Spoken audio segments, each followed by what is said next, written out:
Iran ইস্যুতে ইসরায়েলের স্বার্থ অবশ্যই বিবেচনায় রাখা হবে, ট্রাম্প।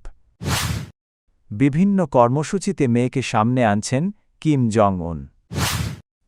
ট্রাম্পকে নেতানিয়াহুর পাশে না দাঁড়ানোর আহ্বান ইহুদিদের। ইসলামী বিপ্লবের বার্ষিকীতে ক্ষেপণাস্ত্র প্রদর্শন করল ইরান।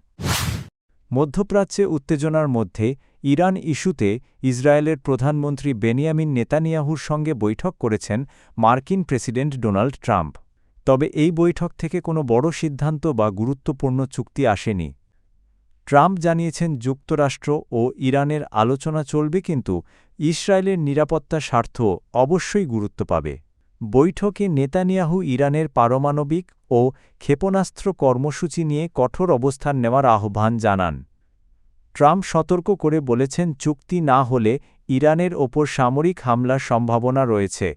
জবাবে ইরানও পাল্টা প্রতিক্রিয়ার হুঁশিয়ারি দিয়েছে। ফলে মধ্যপ্রাচ্যে নতুন করে উত্তেজনা বাড়ার আশঙ্কা দেখা দিয়েছে। এরই মধ্যে যুক্তরাষ্ট্র অঞ্চল জুড়ে অতিরিক্ত নৌশক্তি ও সামরিক সরঞ্জাম মোতায়েন করেছে এবং আবারও ইসরায়েলের নিরাপত্তায় দৃঢ় সমর্থনের কথা জানিয়েছে ওয়াশিংটন। দক্ষিণ কোরিয়ার গোয়েন্দা সংস্থা ধারণা করছে উত্তর কোরিয়ার নেতা কিম জং উন ধীরে ধীরে তার মেয়েকে ভবিষ্যৎ উত্তরসূরি হিসেবে প্রতিষ্ঠা করছেন।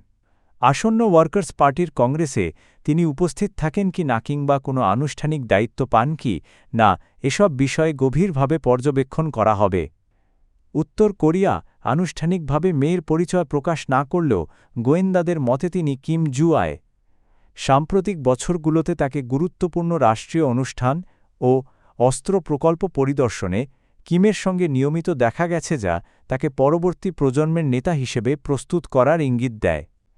আইন প্রণেতাদের দাবি জু-আয়কে কার্যত দেশের দ্বিতীয় সর্বোচ্চ ব্যক্তি হিসেবে বিবেচনা করা হচ্ছে এবং নীতিগত বিষয়েও তার সম্পৃক্ততার আভাস পাওয়া যাচ্ছে। এদিকে মাসের শেষ দিকে অনুষ্ঠিত হতে যাওয়া ওয়ার্কার্স পার্টির নবম কংগ্রেসে অর্থনীতি, পররাষ্ট্রনীতি ও প্রতিরক্ষা পরিকল্পনার গুরুত্বপূর্ণ ঘোষণা আসতে পারে। একই সঙ্গে বড় একটি পারমাণবিক শক্তিচালিত সাবমেরিন তৈরির কাজও এগিয়ে নিচ্ছে উত্তর কোরিয়া বলে জানা গেছে। মার্কিন যুক্তরাষ্ট্রের রাজধানী ওয়াশিংটনে হোয়াইট হাউসের বাইরে ইহুদি নাগরিকদের একটি বিক্ষোভ অনুষ্ঠিত হয়েছে। বিক্ষোভকারীরা ইসরায়েলের প্রধানমন্ত্রী বেনিয়ামিন নেতানিয়াহুর নীতির প্রতিবাদ জানিয়ে প্রেসিডেন্ট ডোনাল্ড ট্রাম্পকে তার পাশে না দাঁড়ানোর আহ্বান জানান। বিক্ষোভে রাব্বি ইসরায়েল ডোভিদ বলেন, ইহুদি ধর্ম মূলত সৃষ্টিকর্তার প্রতি বিশ্বাসের ধর্ম, কোনো রাজনৈতিক মতবাদ নয়। তার দাবি, প্রায় ১৪০ বছর আগে শুরু হওয়া জায়নিজম একটি রাজনৈতিক আন্দোলন এবং আধুনিক ইসরায়েল রাষ্ট্র ইহুদি ধর্মের মৌলিক শিক্ষার সঙ্গে পুরোপুরি সামঞ্জস্যপূর্ণ নয়।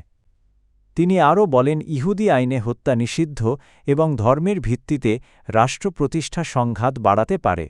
তার মতে ইসরায়েল প্রতিষ্ঠার পর মুসলিম ও ইহুদিদের মধ্যে বিভাজন আরও গভীর হয়েছে। অন্যদিকে গাজার স্বাস্থ্য মন্ত্রণালয়ের তথ্য অনুযায়ী যুদ্ধবিরতি শুরুর পরও সহিংসতায় শতাধিক ফিলিস্তিনি নিহত ও আহত হয়েছেন। আর ২০২৩ সালের অক্টোবর থেকে চলমান গাজা সংঘাতে মোট নিহতের সংখ্যা ৭১,৮৫১ এবং আহত হয়েছেন ১,৭১,৬২৬ জন। ইসলামী বিপ্লবের ৪৭তম বার্ষিকী উপলক্ষে ইরানের রাজধানী তেহরানে শোভাযাত্রার পাশাপাশি ক্রুজ ও ব্যালিস্টিক ক্ষেপণাস্ত্রের প্রদর্শনী অনুষ্ঠিত হয়েছে। প্রদর্শনীতে সৌমার নুরুকাদির সহ একাধিক ক্রুজ ক্ষেপণাস্ত্র এবং হাজ কাসেম ইমাদ ও জোলফাঘার ব্যালিস্টিক ক্ষেপণাস্ত্র রাখা হয়। কিছু ক্ষেপণাস্ত্র আগে সামরিক অভিযানে ব্যবহৃত হয়েছিল বলে জানানো হয়েছে। বিশাল সমাবেশে প্রেসিডেন্ট মাসুদ পেজেশকিয়ান বলেন, দেশের বিরুদ্ধে যে কোনো ষড়যন্ত্র মোকাবিলায় ইরান ঐক্যবদ্ধ থাকবে। তিনি দাবি করেন, জনগণের শক্তি ও সংহতি শত্রুদের উদ্বিগ্ন করছে। পারমাণবিক ইস্যুতে তিনি জানান, ইরান পারমাণবিক অস্ত্র চায় না এবং যাচাই প্রক্রিয়ায় প্রস্তুত। তবে যুক্তরাষ্ট্র ও ইউরোপের অবিশ্বাস আলোচনায় বাধা সৃষ্টি করছে বলে অভিযোগ করেন তিনি। একই সঙ্গে প্রতিবেশী দেশগুলোর সঙ্গে শান্তি ও স্থিতিশীলতার জন্য সংলাপ চালিয়ে যাওয়ার কথাও বলেন। সাম্প্রতিক বিক্ষোভ নিয়ে পেজেশকিয়ান স্বীকার করেন, উচ্চ জীবনযাত্রার ব্যয় ও মুদ্রার দরপতন জনগণের অসন্তোষ বাড়িয়েছে। সরকারের সীমাবদ্ধতার জন্য ক্ষমা চেয়ে তিনি সমস্যার সমাধানে কাজ করার প্রতিশ্রুতি দেন এবং বলেন সরকার জনগণের কথা শুনতে প্রস্তুত। ১৯৭৯ সালের বিপ্লবের মাধ্যমে পাহলভি রাজতন্ত্রের অবসান ঘটে এবং ইরানে ইসলামী প্রজাতন্ত্র প্রতিষ্ঠিত হয়। বার্ষিকী উপলক্ষে দেশজুড়ে আয়োজিত কর্মসূচিতে বিপুল মানুষের অংশগ্রহণ দেখা গেছে।